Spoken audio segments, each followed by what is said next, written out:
Hello everyone, welcome back to my channel. जैसा कि आप सब जानते हैं, आज मेरे 30 डेज चैलेंज का 5वां दिन है। आज के दिन की शुरुआत मैंने गर्म पानी पीकर की, फिर थोड़ी एक्सरसाइज की, नहाने के बाद मेडिटेशन किया और फिर बैठ गई पढ़ने। आज मैंने क्या पढ़ा इसके बारे में हम वीडियो के लास्ट में बात करेंगे, लेकिन उससे पहले मैं आपके साथ एक बहुत इम्पोर्टेंट बात शेयर करना चाहती हूँ, जो मुझे लगता है कि हम सब ने कभी ना कभी फेस किया होगा। कुछ चीज़ें, कुछ आदतें होती हैं जो कभी नहीं बदलती।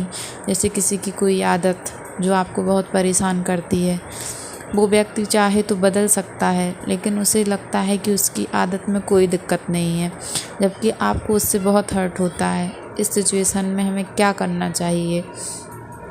पहली बात जो हमें समझनी चाहिए वो ये है कि हर इंसान का अपना एक अलग व्यक्तित्व और उसकी सोच होती है। किसी की आदतें उसकी परवरिश, उसके अनुभवों और उसकी सोच का नतीजा होती हैं। अगर कोई इंसान अपनी आदत को ठीक करने की ज़रूरत महसूस नहीं करता तो वो उसे बदलने के लिए तैयार नहीं होगा। जब हम दूसरों को बदलने की कोशिश करते हैं तो वो अक्सर और ज़िद्दी हो जाते हैं या हमसे दूरी बना लेते हैं। अब सवाल आता है कि जब हम किसी को बदल नहीं सकते तो हमें क्या करना चाहिए?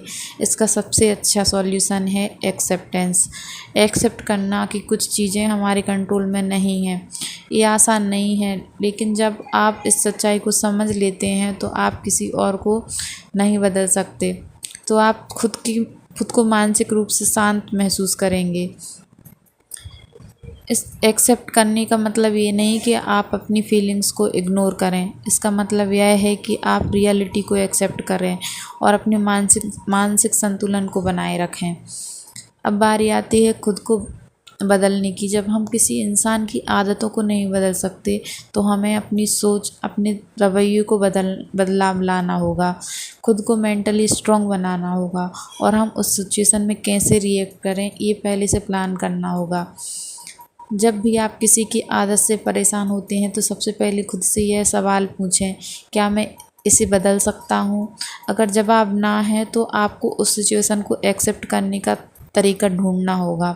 शायद आपको आपकी एक्सपेक्टेशंस को थोड़ा एडजस्ट करना पड़े, या फिर आप अपनी बाउंड्रीज सेट कर सकते हैं ताकि आप खुद को इमोशनली प्रोटेक्ट कर सकें।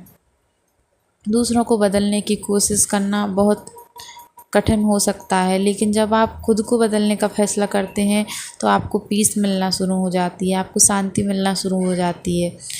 आप चीज़ों को एक नए पर्सपेक्टिव से देखने लगते हैं और ये समझने लगते हैं कि हर कोई आपके हिसाब से नहीं चल सकता।